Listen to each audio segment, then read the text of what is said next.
A new kind of content creator is emerging on YouTube. So-called virtual YouTubers are people who use 3D character models to engage with their audience anonymously.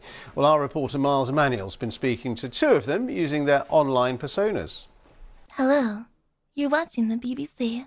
Meet Veibae and Apricot, two British women aged 22 and 23 who work as online content creators and use animated avatars to replace their identity. Some virtual YouTubers, VTubers, use body tracking technology like this to animate their characters, while others have a much simpler setup. But the industry only started in 2016, and some need convincing it's a viable career choice. She didn't understand what I was doing at first, and she was definitely not very happy about me leaving university to pursue my career online. I took a year off of university, and that's when my career blew up. With a host of colourful characters, accessibility and anonymity can play key parts in streamers decided to take the digital plunge. For Vei, it was after she contracted a viral infection which ruptured her spleen and left her bedridden for 6 months that she decided to stream online.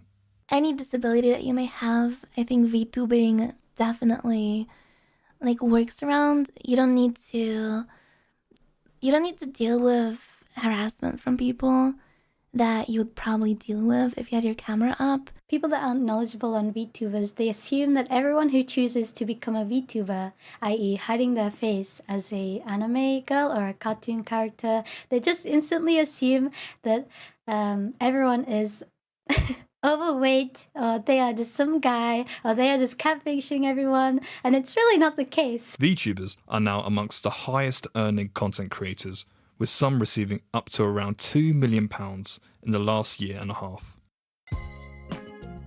Now, major companies are looking into using 3D mascots for customer-facing roles. If you're asking, is that the future of things?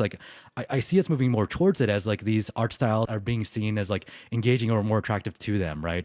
You don't need to hire makeup artists or crazy HD video to have someone out there talking about your wares. You could just be running a game engine and have it fully rendered here too. And although VTubers, like many other content creators, can be subject to abusive and sometimes sexist comments, Veibae and Apricot say their careers have allowed them to learn important life skills. I grew out of my social anxiety through VTubing. I used to be really shy. I would be afraid to speak during my English classes. If a kid has a dream of their own or a goal in mind, I think everyone should try and pursue that. Miles Emanuel, BBC News.